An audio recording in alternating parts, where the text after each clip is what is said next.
My name is Major General Laura Whitaker, United States Marine Corps, and on the day my father married his second wife in front of 100 people at the American Legion Hall in Fredericksburg, Virginia, I heard him point at me and say, "She's nothing but a bastard." I wish I could tell you that after 54 years of wearing this uniform, of carrying 2 silver stars on my collar, those words slid right off me. But they didn't. They landed sharp, like barbed wire coiled around my chest, and they stayed. The room was already loud with Conway Twitty spinning from the DJ's battered speakers, and cousins drinking Budweiser from plastic cups. Cheap wine, laughter, a few kids running between folding chairs. It was the kind of messy joy people expect from small-town weddings. Then Dad raised his glass, and in one sentence, he stripped all that noise away. You could feel the air change. Forks froze against paper plates. Aunt June gasped, "Hal, for God's sake!" Somebody chuckled, thinking it must be a joke. But the laughter withered quick. He wasn't joking. He said it again, firmer this time, like a man setting the record straight. My father puffed his chest, proud in his baggy rented suit, and pulled Ashley close. Ashley, the daughter of his new wife, Denise. She was 26, her hair sprayed high, her pink dress straining at the seams. A smirk lingered on her lips, like she'd been waiting for this moment all night. "This," Dad declared, arm tight around her shoulders, "this is my real daughter, the one who carries my name right." Denise clapped, teeth bright under fluorescent lights. A couple of cousins joined in, awkward and thin applause. And me? I didn't argue. I didn't raise my voice. That's never been my way. I held a paper cup of coffee that tasted like burnt grounds and styrofoam. My hand didn't tremble. The Corps taught me discipline, but truth is, I'd been practicing it long before enlistment papers. I set the cup down on the bar and told the kid in the bow tie vest behind it, "Water's fine. Thanks." My voice was steady, though my throat burned. Then I walked out. The parking lot was still hot from the day. Asphalt shimmered with trapped heat, and cicadas shrilled from the pines like they were mocking the silence I carried with me. A couple of old vets leaned near the door, smoke curling from their Marlboros. They looked at me, then away, because folks never know what to do when humiliation is hanging off someone like a second skin. I leaned against my car, a dull gray Chevy Malibu, and took in a breath so deep it hurt. The smell of cut grass and spilled beer tangled with smoke. Inside, laughter rose again, the crowd adjusting, pretending nothing had happened. I pictured Dad dancing stiff-legged with Denise, his hands sliding down the satin of her gown. I pictured Ashley basking in the glow of attention, telling anyone who'd listen that she was a Marine too, stationed at Quantico. She wasn't lying, but she wasn't telling the whole truth either, because just last week, her name had crossed my desk in a report about falsified travel receipts, not career-ending, if she owned up, but serious enough to demand accountability. I said nothing about it then. That moment wasn't about Ashley's paperwork. It was about my father's words, words that rang louder than cicadas in my ears. "She's nothing but a bastard." I've written condolence letters to mothers who lost sons in combat. I've carried Marines home in flag-draped coffins. I've stared down sandstorms in the desert and commanders who thought I didn't belong. And yet here, at a hall decorated with plastic tablecloths and helium balloons, my father reduced me to the accident of my birth. The thing about humiliation isn't just the insult itself. It's the silence that follows, the way people avoid your eyes, the way they decide whether to clap or stay still. That silence weighs more than the insult, and it pressed down heavy on my chest. For a moment, I thought about leaving, driving north on I-95 until the neon lights of Fredericksburg blurred into darkness, pretend the whole night was just another bad dream. But in the trunk of my Malibu lay a garment bag. Inside it, my blue dress uniform from the Quantico ceremonies that very morning. Polished shoes, rows of ribbons, 2 stars gleaming. I hadn't planned on wearing it again that day. I'd shoved it in the trunk out of habit, not intention. Yet now it sat there like something waiting on me. I remembered Mom, Maggie, long gone now. She used to say, "Laura, you don't have to fight every fight, but the ones you do pick, fight them clean." That sentence clung to me stronger than Dad's insult. Fight them clean. Not loud, not ugly, clean. So I stayed in the parking lot longer than I should have, cicadas sawing at the night air, letting their noise drown out the echo of my father's voice. because inside he was still celebrating, still holding Ashley like a trophy. And outside, I was deciding. I wasn't going to swing at him. I wasn't going to shout over the music or humiliate him back. That wasn't my way. But I also knew silence had a cost. Silence gave lies room to breathe. I thought about the uniform bag, heavy with truth, waiting in my trunk. Maybe fate had dragged me here for this moment. Maybe the story didn't begin with boot camp, or with medals tucked in a closet, or with the rank pinned on my collar. Maybe it began right here, with a father's toast meant to erase me, and the choice of whether I would let him succeed. I leaned my head back, eyes closed against the darkening sky. The cicadas buzzed.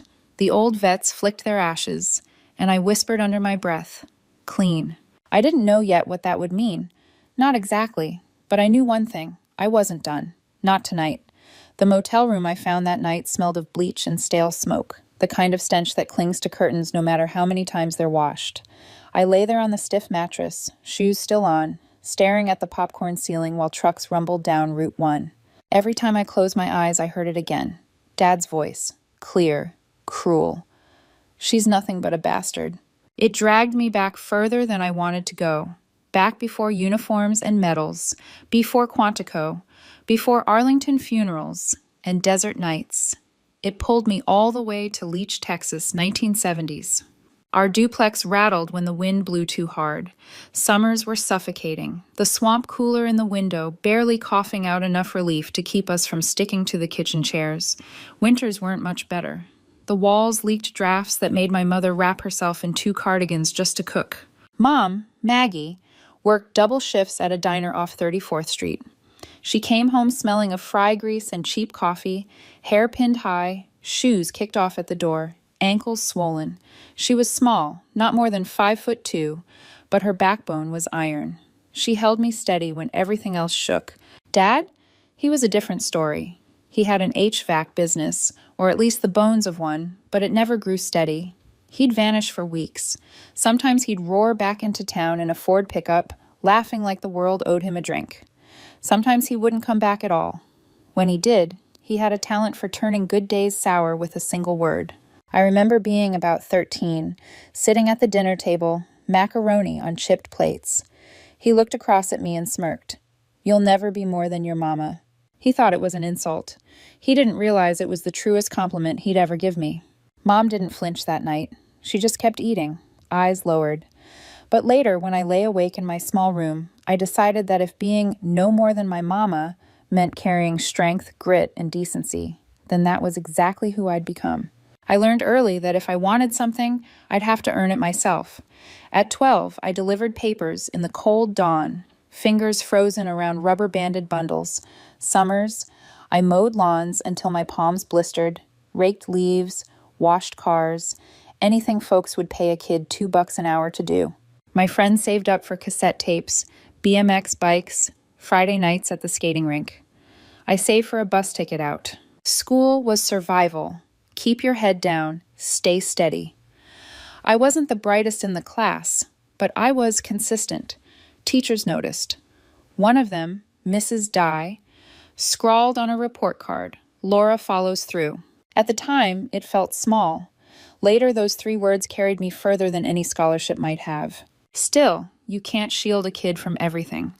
Mom tried to soften Dad's absence, but his presence, when he bothered to show up, cut sharper. He'd swagger in, smelling of beer and sawdust, voice booming, and in 5 minutes he could tear down what it took Mom weeks to build. One night I overheard them arguing. He accused her of being dead weight, of dragging him down. She shot back that at least she showed up, that at least their daughter would learn from her, not from him. I lay in bed, fists clenched, vowing I'd prove her right. By the time high school ended, my friends were splitting 2 ways. Some headed for Texas Tech on scholarships, others settling into early marriages with promises they weren't ready to keep. I had neither a ring nor a scholarship. What I had was a hard resolve and no patience left. One afternoon, I walked down Slide Road and into the recruiter's office. A Marine sergeant sat behind the desk, mustache thick, eyes sharp. He looked me up and down, then leaned back in his chair. "You sure about this, miss?" I was. I didn't even hesitate. I signed the papers right there. That night, Mom cried. Not the kind of tears that beg someone to stay, but the kind that knows leaving is the only way forward. She hugged me close, smelled of grease and tiredness, and whispered, "Laura, you want out? Earn it. And when you fight, fight clean." She repeated that phrase like a prayer, fight clean. So that August, I boarded a Greyhound bus. My suitcase was small. A pocket Bible from Mom sat tucked inside with $50 in cash. Everything else I left behind. I pressed my forehead against the window, watched the Texas plains unroll, and promised myself never again would anyone decide my worth. Those first weeks at Parris Island nearly broke me. The sand fleas were relentless, the heat soaked through your bones, and the drill instructors got in your face until you shook from head to toe. My legs burned, my throat ached from shouting back responses. Some nights I thought I'd collapse, but every time my knees buckled, I remembered Dad's smirk. "You'll never be more than your mama." Every time I doubted myself, I thought of Mom carrying plates heavier than she was, still smiling at tired strangers in a booth. I didn't quit. I didn't even consider it. I cleaned rifles until my fingers bled. I learned to navigate by stars when compasses failed. I learned to follow orders, then, slowly, to give them. I wasn't fast, I wasn't flashy, but I was steady, and steadiness carried me. Years later, lying on that motel bed in Fredericksburg, Dad's insult ringing in my ears, I could still hear the cadence of boots on Parris Island gravel. I could still hear Mrs. Dye's handwriting. Laura follows through. That's how I'd lived my life, following through, brick by brick. And yet, a 78-year-old man in a cheap suit had dragged me back to that dinner table in Leach, Texas, with a single word, bastard. I sat up, rubbed my eyes, and whispered into the dark, "You've earned every inch, Laura. Don't let him take that." The trucks kept rolling down Route 1 outside, low and steady. I sat there in the dim light, remembering the plain facts of a hard childhood that forged me. Remembering that insult at 13, the paper routes, the bus ticket, the first night at boot camp. Every detail built the steel in my bones, and it reminded me that no matter how sharp his words cut, they could never erase the truth of what I had built. But still, something had cracked open at that wedding, something raw, and I knew it wouldn't be sealed by silence. The years after Parris Island blurred together, but the rhythm of the Corps never left me. Early mornings began with boots laced tight, uniforms pressed sharp enough to cut, and black coffee swallowed fast before the first orders of the day. That steadiness became my armor. It carried me further than charm or talent ever could. While my friends back in Texas were settling into oil field jobs or car dealerships, I was learning to move entire battalions across oceans with nothing but clipboards, radios, and stubborn will. I was stationed at Camp Lejeune in those early days, crammed into cinder block barracks that smelled perpetually of sweat and bleach. The drains in the showers rusted red. Chow tasted like cardboard. Nights bled into mornings, and still we kept going. I wasn't the kind of Marine who drew attention with a loud laugh or swagger. What I built instead was a reputation.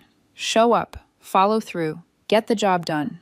Promotions didn't come fast, but they came steady. First lieutenant, captain, then major. Each new bar pinned on my collar wasn't marked by fireworks or celebration, but by the quiet nod of a fellow Marine saying, "Ma'am, you're solid." Solid, that word meant more than any medal. I remember Okinawa in the thick of summer. The humidity clung to your skin like an extra shirt. Mosquitoes buzzed loud enough to drown out thought. We ran drills until midnight, sweat stinging our eyes. I kept an old fan rattling on my desk, but it never cooled the room. What I remember most, though, weren't the drills or the endless paperwork stacked like bricks on my desk. It was the letters. Young Marines too homesick or too proud to write home themselves would hand me scraps of words. Tell my mom I'm okay. Tell my wife I miss her. I wrote those letters carefully, folding them neat, sending them out across oceans. And sometimes, when the loneliness cracked them open, I just listened, sat with them while they cried. None of that ever made it into evaluations, but it mattered more than any score. By my 30s, I was training officer candidates at Quantico. I wore through 3 pairs of boots pacing those fields. My voice went hoarse, barking orders into the humid Virginia air. But I learned something important. Leadership wasn't about yelling. It was about listening, about standing steady when storms came. about knowing when to bite back a harsh word and when to let silence speak. War leaves marks, though. Desert tours where the heat warped the horizon until rifles burned to the touch. Nights in canvas tents where sand ground between your teeth and wind howled so fierce you doubted the tent would stay standing. I wrote condolence letters by flashlight, each one heavier than the last. I stood beside flag-draped coffins, saluted until my arm ached, and swore I would never let their names fade. The promotions kept coming. Colonel, Brigadier General, eventually Major General. The kind of rank people said wasn't supposed to happen for women, not in the Marines, not often. But I wasn't chasing stars. I was chasing steadiness, following through. Most of my medals sit in a box, tucked in the back of my closet, ribbons faded, edges bent. The real rewards came in smaller moments. Gunnery Sergeant Ortiz growling, "Ma'am, the kids watch what you do, not what you say." Lieutenant Chen whispering before deployment, "General, I'll be okay if you're okay." Those words stuck to me. They mattered more than the shine of brass. But leadership also meant paperwork stacked taller than rifles, meetings that stretched past midnight, and the constant reminder that one mistake could cost lives. The weight of command was steady, relentless, and lonely. I carried it because it was mine. I earned it. And no one, no drill instructor, no enemy, no politician, and certainly not my father, could take that from me. That truth kept me standing through decades of hard miles. From the swamps of Lejeune to the dust storms of Iraq, from Okinawa's sticky nights to Quantico's crisp mornings, I built a career brick by brick. No shortcuts, no favors. And yet, standing in that Legion Hall weeks ago, hearing my father cut me down to nothing more than my birth, it felt like for a moment, all of it could vanish. That's the power of family. They know the cracks in your foundation, and they know how to press them. But I also knew something else. Cracks don't define you. The mortar does. The work, the years, the showing up. That's what holds a life together. And mine was solid, whether my father saw it or not. The wedding invitation had arrived months earlier, cream-colored envelope with my name misspelled, Laura Whitaker. I'd laughed when I opened it. That was Dad all over, never bothering with the small things. I hadn't planned on going. 54 years had taught me that some roads weren't worth walking. But then Aunt June called. Sweet June, who had never once turned her back on me. She'd slipped me lunch money in high school, driven me to the bus station when I left for Paris Island, called every Christmas no matter what base I was on. If she asked me to show up, I would. So the morning of the wedding, I was at Quantico, overseeing a promotion ceremony. My blue dress uniform gleamed, 2 stars bright on my collar. Families clapped, cameras flashed.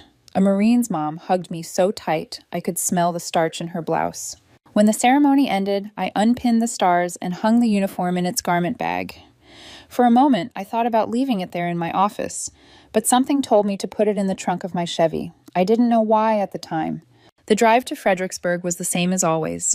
The crawl of I-95, brake lights glowing red like an endless river, billboards flashing ads for Cracker Barrel and car dealerships. I stopped for gas at an Exxon, bought a coffee that tasted of burnt rubber, and kept going. By the time I pulled into the Legion Hall parking lot, the sun was dipping low, painting the sky in orange and violet streaks. Pickup trucks and minivans filled the lot. Denise's stretch limo stuck out like a sore thumb. I didn't wear my uniform inside. Instead, I slipped on a plain navy dress and flats. Nothing fancy. I didn't want eyes on me. This was Dad's day, not mine. Let him have it. Inside, the hall smelled of barbecue and cheap perfume. Plastic tablecloths stretched across rows of folding tables. The DJ tested speakers with another Conway Twitty track. Cousins whispered behind napkins. Some waved, some didn't. I nodded, kept moving. Denise glowed in her rhinestone gown, straight from a department store window. She hugged me stiffly, perfume too sweet. "Laura," she said, voice pitched high. "So glad you made it." Her daughter Ashley stood beside her, cheeks pink from too much blush, a wine glass dangling from her hand. She smirked like she already knew the role she'd play that night. I got myself a coffee in a styrofoam cup, stirred it though there was nothing to stir, and sat in the back, near the exit. That's when the toasts began. Dad stood in front of everyone, hair slicked back, suit sagging at the shoulders.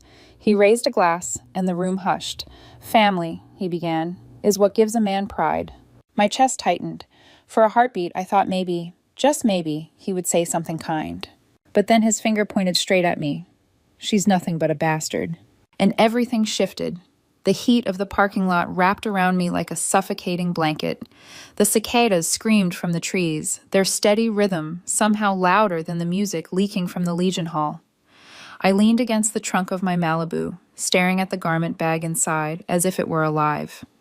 My blue dress uniform sat there, silent but heavy, as though waiting for me to make up my mind. My phone buzzed in my pocket. For a long moment I thought about ignoring it, but the name that flashed across the screen stopped me. Retired Major General Samuel Ortiz. I hadn't called him in years, yet when my hand shook, he was the one I dialed. "General," he answered on the second ring, his voice gravelly but warm. "Didn't expect to hear from you this late." I swallowed, fighting the tightness in my throat. "Sam, I'm at my father's wedding." He stood up in front of everyone, called me a bastard. Then he pulled Ashley close and said she was his real daughter. There was a pause on the line. I could hear him exhale, the faint crackle of a match as he lit one of his cigars. "He's still the same old Hal, huh?" Ortiz finally said, his tone dry as desert sand. "Worse," I muttered. Another pause. "What are you thinking?" I stared at the garment bag. Part of me wants to walk back in there wearing it. 2 stars on my collar, ribbons, polished shoes, everything. But part of me wonders if that's petty, if I'd just be proving his point. Ortiz's voice steadied, iron-wrapped in calm. "You earned that uniform, ma'am. Every stitch of it. Wearing it isn't petty, it's the truth. Don't say much. Don't raise your voice. Just be who you are. That's more than enough." I closed my eyes, breathing in the heavy night air. I don't want to humiliate anyone. "Then don't," he said simply. "But don't let a lie stand either. Your old man can shout. Denise can brag. Ashley can play her role, but that uniform, you earned it, and no one, no matter how loud, can erase that. Let them see it. Let them know." His words sank deep, cutting through the doubt. For a long while, neither of us spoke. Only the cicadas filled the silence, their buzzing almost like a drum line marching me forward.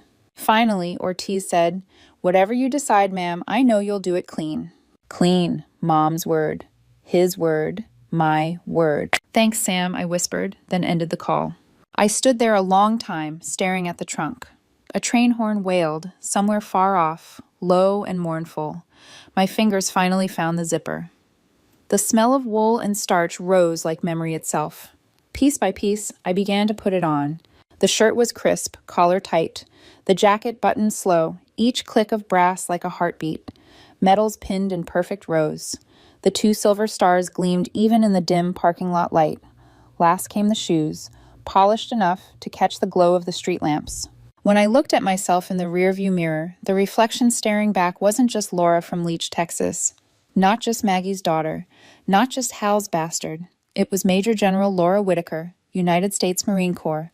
I squared my shoulders, straightened my cover, and whispered to my own reflection, "You didn't come here to win a scene. You came here to stand in the truth." Then I shut the trunk and walked toward the hall. The blast of air conditioning hit me as I pushed open the doors. But colder still was the silence that followed my entrance. The DJ's fiddle track died mid-note. Forks hovered in mid-air. Every head turned. Heels clicked against linoleum, echoing like rifle shots in the sudden quiet. Fluorescent lights caught the shine of brass and silver on my jacket. I walked steady, each step a declaration. A cousin muttered, "Good Lord." Another whispered, "That's 2 stars, isn't it?" Dad froze at the head table. Denise's arm looped through his. His smile faltered, stiffened into something uglier. Ashley, mid-laugh with a circle of cousins, went pale. Her eyes flicked to the stars, then to my face. She stumbled a step back, wine glass trembling in her hand. "Oh my God," she stammered, voice cracking for everyone to hear. She is my general." The words rippled through the room, louder than any toast. I didn't raise my voice. I didn't need to. When I reached the front, I turned to face the crowd. My tone was calm, even, measured. "I came tonight to wish my father a good life. I didn't come for speeches, and I didn't come for insults. I am who I am, and I worked for it." Nobody breathed. Even the ice machine behind the bar seemed to stop humming. I glanced toward Ashley, who stood frozen, cheeks pale. Ashley will handle any marine business at the office, not here. Her lips parted, but no words came. She nodded once, quick and jerky. Then I raised my glass of water, steady hand catching the fluorescent glow. Here's to making things right when we can. I took a slow sip, set it down, and waited. The silence stretched. Then Aunt June broke it, her voice thick with tears. "Laura, honey." She clapped. Once, twice. Others followed, hesitant at first, then louder, hands smacking against palms until the room thundered. The old vets in the back straightened in their chairs, saluting sharp. A woman from church dabbed her eyes. Even the young bartender in his bow-tie vest stood taller, his chest swelling with quiet pride. Dad didn't clap. His jaw locked tight, eyes narrowed. Denise forced a smile that cracked at the edges. But it didn't matter. The truth stood plain in front of everyone. I didn't linger. I wasn't there to gloat. I stepped away from the head table, heels clicking again as I walked through the crowd. Each handshake, each nod, each whispered, "Thank you, General," was more than enough. I reached the door, opened it, and stepped back into the night. The cicadas buzzed louder than the applause, the air thick with summer heat. For the first time in a long time, I felt something unclench in my chest. I wasn't clean because I'd humiliated anyone. I was clean because I'd stood steady in the truth. And that, I knew, was just the beginning. The night air was thick with honeysuckle and smoke when I stepped back outside the Legion Hall. Cicadas screamed like static, filling the silence I carried in my chest. I leaned against my Malibu, letting the applause inside fade into a murmur behind me. The first to follow me out was an older man in a faded Vietnam vet ball cap. His gait was stiff, knees swollen from wounds that never fully healed. He stuck out his hand, voice rough but steady. "Proud of you, ma'am. We needed someone like you back then." I shook his hand firmly, eyes steady on his. "Thank you, and thank you for your service." A woman I half remembered from church potlucks years ago pressed my hand between hers. Her eyes brimmed with tears. "Your mama would be so proud, Laura." Before I could reply, she turned back inside, overwhelmed. Then came Ashley. She hesitated near the doorway, clutching her clutch purse like a lifeline. Her eyes darted to me, then down to the asphalt. The bravado she'd worn inside, the blush, the smirk, the pride, was gone. She was just a 26-year-old kid now, her voice small. I didn't know. I didn't realize. I studied her face, the wine still on her breath, the fear trembling behind her mascara. She wasn't an enemy. She was young, reckless, and now confronted with a truth bigger than she could spin.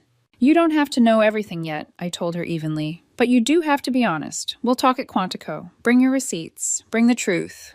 You'll be fine if you're honest." She swallowed hard, nodded once, and whispered, "Yes, ma'am." Then she hurried past me into the night, heels clicking fast. Denise wasn't far behind. Her perfume hit me before her glare did, sweet, cloying, heavy. She didn't speak, didn't even slow down. She just swept past, eyes flashing with a mix of rage and humiliation. Her shoes struck the pavement like hammers. Dad never came out, not that night. The lot slowly emptied, voices fading into the dark until only the hum of the streetlights and the buzz of insects kept me company. I climbed into my Malibu, uniform still sharp, hands resting on the wheel. My phone buzzed against the console. Voicemail. It was from him. I didn't listen until later.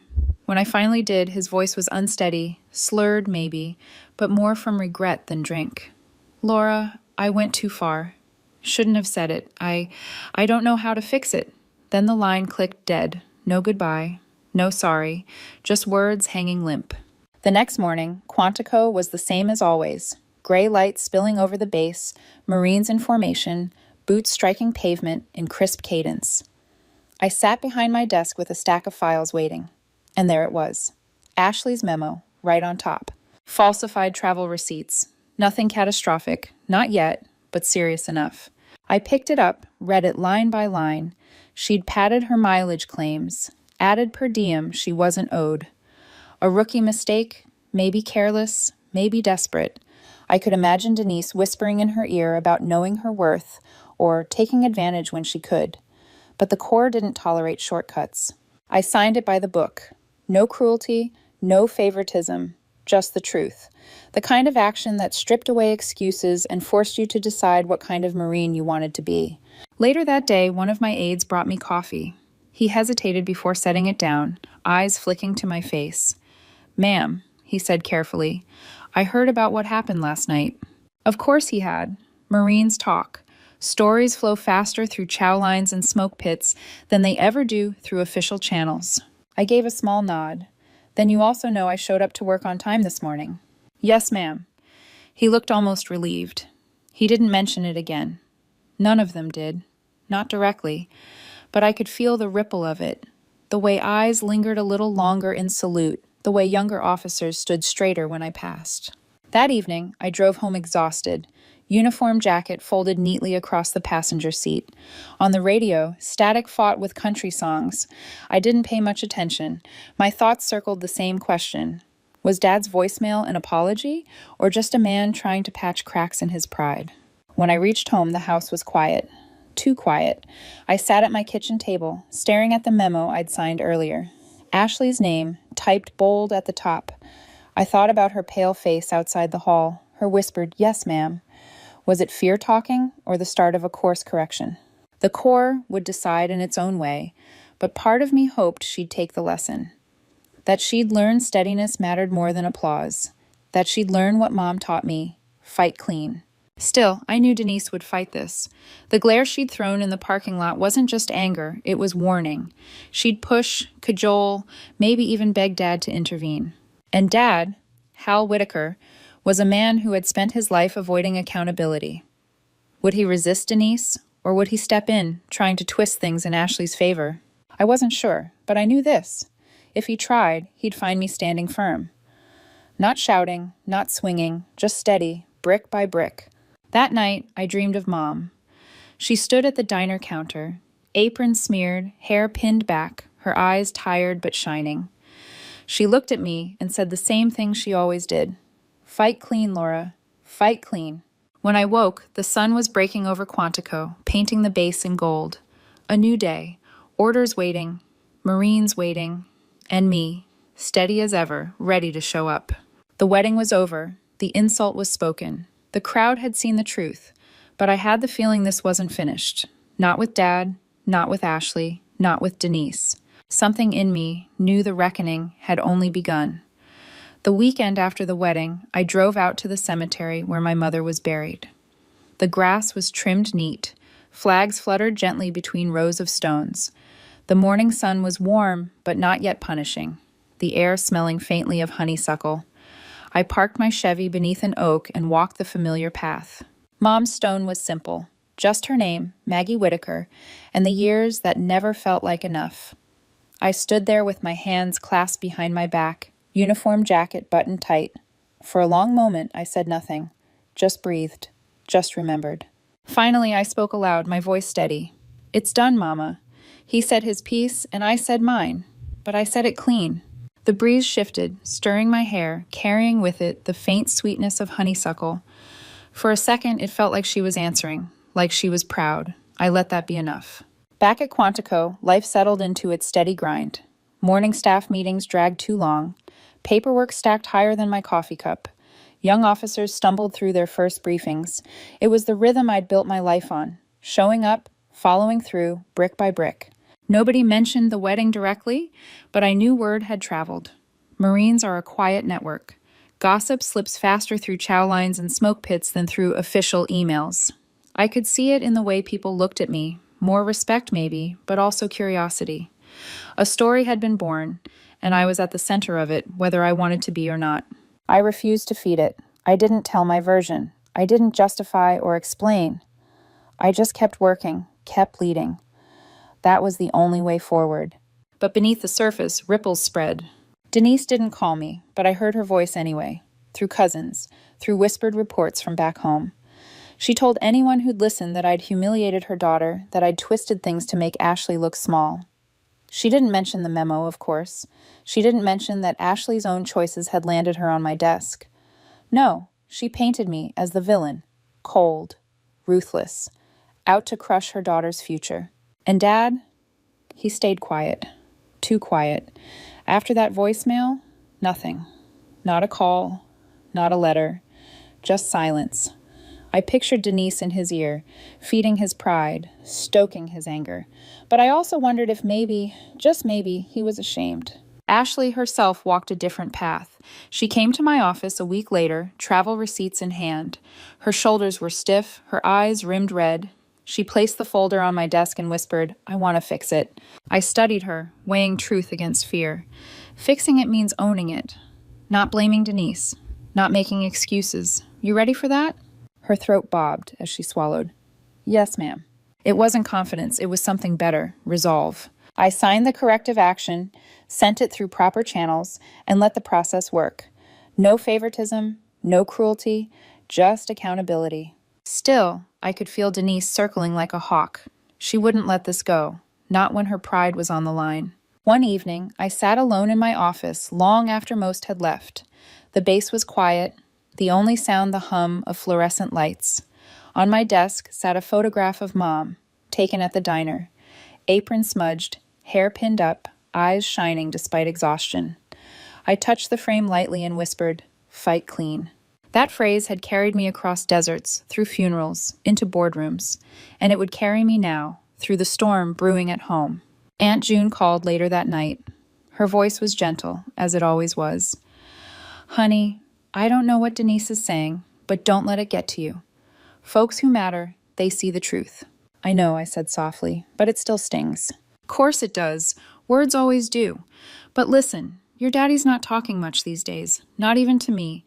I think he's wrestling with himself." Her words stuck with me. Wrestling with himself. I wanted to believe it. Wanted to believe there was something left in him that could bend toward decency. Weeks passed. The story of the wedding slipped from the front of people's minds, but I could feel it linger beneath the surface. A quiet test of character. For me, for Ashley, even for Dad. Then came the notice. I was to preside over a change of command ceremony for one of our training regiments. Families would gather on the parade deck, flags snapping in the breeze, the Marine band sharp and precise.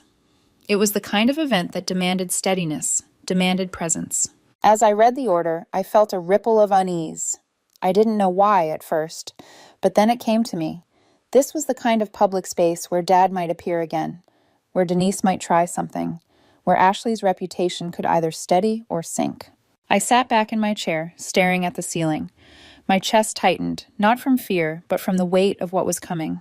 The wedding had been a skirmish, the cemetery a pause, but the next battle, I sensed, would unfold on the parade deck, under sunlight, under flags, under the watchful eyes of Marines and families alike. And this time it wouldn't be about my humiliation. It would be about whether truth, once spoken, could stand firm against silence, pride, and denial. I closed my eyes, hearing Mom's voice as clear as if she were beside me. "You don't have to fight every fight, but the ones you do pick, fight them clean." I whispered into the quiet, "I'm ready." The morning of the change of command ceremony dawned crisp and cool, a rare gift in Virginia. Flags snapped sharp in the breeze. The Marine band tuned their instruments, notes ringing across the parade deck with precise energy. Rows of folding chairs lined the field, already filling with families in Sunday best, mothers tugging on little boys' collars, fathers snapping pictures, grandparents shading their eyes against the sun. I adjusted my uniform, every crease exact, every ribbon aligned like a ledger of years. The weight of 2 silver stars pressed steady on my shoulders. My boots clicked against the pavement as I walked to the podium, the crowd rising to attention.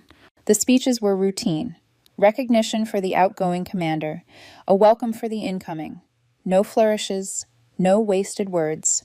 The Corps didn't need spectacle. It needed steadiness.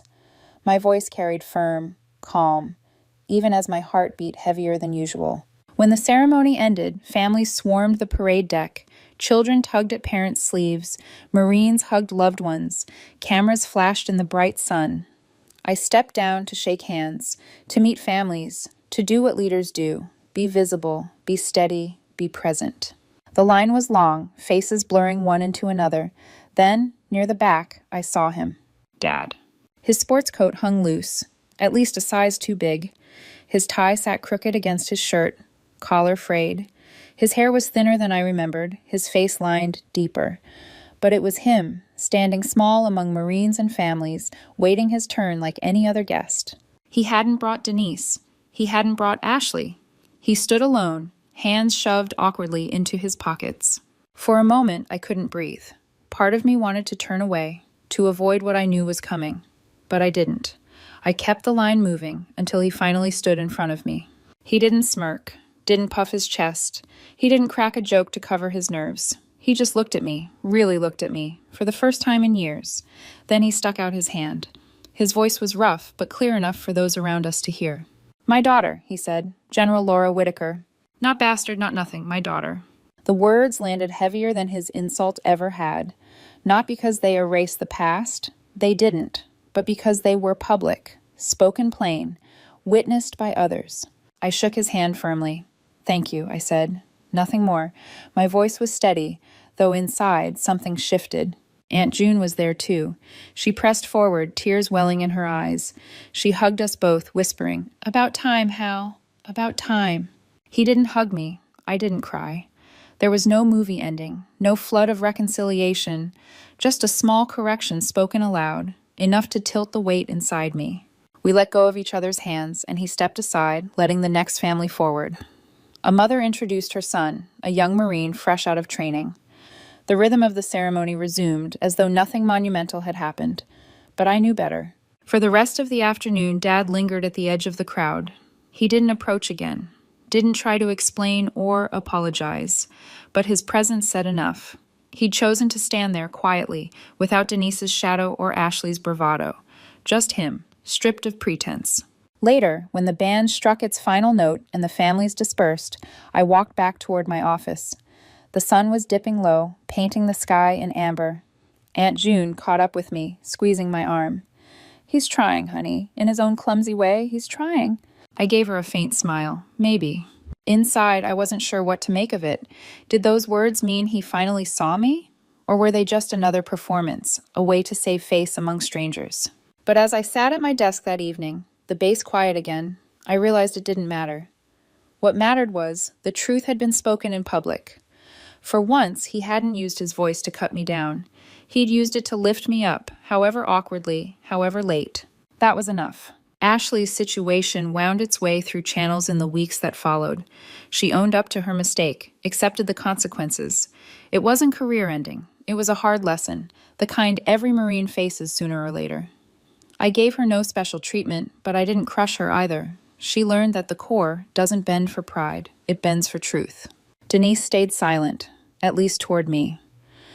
I'm sure she fumed in private, but she didn't call, didn't confront. Maybe Dad had drawn a line with her after all, maybe not. Either way, her silence was its own kind of surrender. One evening, after a long day of briefings and reports, I sat in my office and thought about all of it. The wedding, the uniform, the ceremony, Dad's words. It struck me that sometimes reconciliation doesn't come with hugs or apologies. Sometimes it comes with a single sentence spoken in public, enough to shift the ground beneath your feet. That night, I slept better than I had in months. The weeks after the change of command ceremony carried a different weight. The days looked the same, meetings that stretched too long, stacks of files, the hum of Quantico at dawn, but something inside me had shifted. For the first time in years, Dad's voice wasn't lodged in my chest like a splinter. I still remembered the insult, the wedding, the way silence cut sharper than laughter, but now there was also another memory. Him standing in front of Marines and families, his hand outstretched, calling me my daughter. It wasn't redemption. It wasn't enough to rewrite decades of absence or the pain he'd caused Mom, but it was a correction, small and public, and sometimes that's all you get. Sometimes that's all you need. Ashley's case wound its way through official channels. She accepted her punishment, restitution, counseling, extra duties. It humbled her.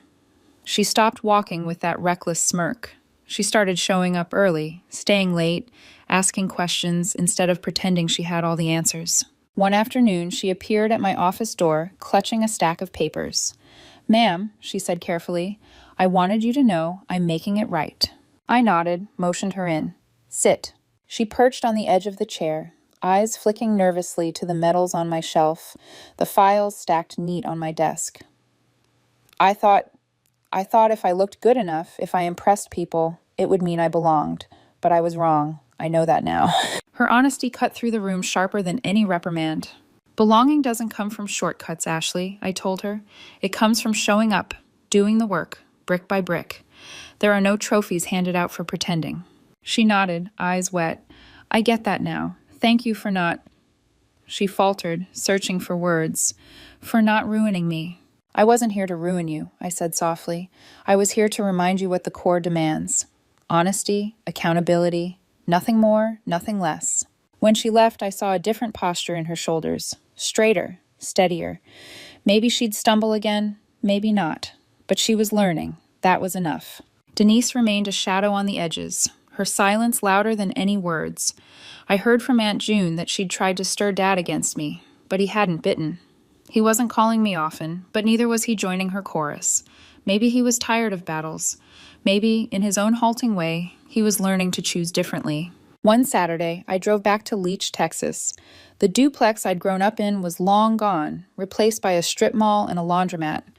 I parked across the street and watched families carry groceries to their cars, kids tugging on sleeves, parents sighing in the heat. I thought of Mom, her apron, her hair pinned back, her tired smile, and I whispered under my breath, I kept it clean, Mama. The wind stirred, carrying dust across the lot, and I let myself feel something like peace. Back at Quantico, life rolled on. Early mornings, polished boots, cadets learning the rhythm of the Corps. I carried on as I always had, steady, consistent, present. But now there was a lesson humming beneath it all, one I carried from that wedding hall to the parade deck, to my mother's grave. Dignity doesn't need a crowd, but sometimes a crowd needs to see dignity, so they'll remember it when it's their turn to stand steady. The insult my father hurled at me will never vanish. Words like that never do. They echo through years, waiting to catch you when you're weakest. But I learned something standing in that hall, in that parking lot, in that uniform. No insult, no denial, no silence can erase a life built brick by brick. Blood isn't about who shouts the loudest at a wedding toast. Blood is about who shows up, even late, even clumsy, but honest. And worth? Worth isn't granted by fathers, or by applause, or by borrowed pride. Worth is earned in the quiet hours, in the choices no one sees, in the steadiness that carries you through desert heat and family storms alike. When people ask me now about that night, I don't tell them much. I don't describe the smirk on Ashley's lips, or the burn in my throat, or the silence that suffocated the hall. I just say, I showed up, and I fought clean. Because in the end, that's the only truth that matters. So if you're listening to this, if you've ever carried an insult like a stone in your chest, hear me. Don't let it stick. Don't let it define you. Stand steady. Fight clean. Build your life brick by brick, and don't hand anyone the power to erase it. That's what dignity teaches. That's what I've learned. And that's what I'll carry until my last salute.